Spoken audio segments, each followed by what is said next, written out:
Now let's jump into the product and show you a little bit about how Atlan's Context Engineering Studio works. Now, if you're someone who doesn't like using IDEs or he doesn't like using CLIs, we also offer you to do the same workflow within Atlan itself. So you can define the same natural language prompt, and we can build this agent through a context repository. Now, you might be wondering what's a context repository. Let me show you one.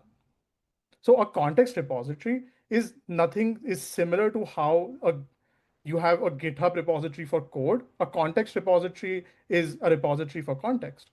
Now, what a context repository has is everything that your agent needs to be able to do its task. Like we just saw, it has all of your semantic models. It has all of your skills that you need to do an operation. It has something called a SOL.md file. So let's see what a SOL.md file is. It's what gives Maya the unique identity of a MEC context center agent. What's the skill here? We have something called a loop closing skill. A loop closing skill is what allowed it to do the follow up in the first place, even after the issue was resolved, because that's what's unique about our contact center and how we run our customer operations. It has all of our semantic models, which allow the agent to understand which columns to query, which tables to query. Now, all of this comes into our context layer. Finally, imagine Maya when she joined a new job. She was not first put into doing all of these calls.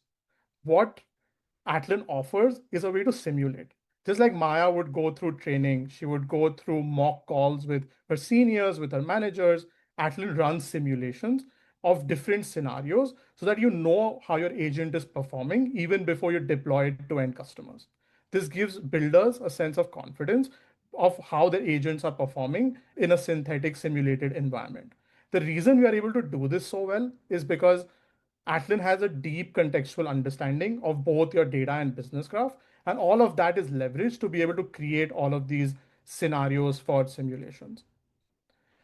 One of the core beliefs that we have in Atlan is of openness, interoperability, and that's where a context repo becomes super useful. We have something called a lakehouse, which Varun will talk further about. We also have our Atlan MCP, which we showed you, which is compatible with ChatGPT, with Claude, with Gemini, with any of your coding tools, also with all of the major AI frameworks. We also can help you deploy your semantic models to things like Snowflake Cortex Analyst or to a Databricks Unity catalog. And we're building support for you to be able to sync these files to GitHub and your S3 locations as well. Now, for any agent operating in the real world, the learning does not stop at them doing their job. It comes through daily feedback that comes through their managers, through their peers. That's why Atlan has observability. What we do in observability is that every single trace that the agent is actually performing is captured here. And once it's captured, it creates a feedback loop for you to continue to improve your context layer. What we also offer is a way for you to deep dive into the trace to understand what the agent was doing, what parts of the context layer it's touching, what tools it's using. And for anyone debugging an agent, it can also look at and understand what the reasoning trace was. Now, looking at hundreds of thousands of traces is really, really hard. What Atlan does is that it actually watches over every single one of your traces and identifies patterns that you can easily go and fix to improve your context.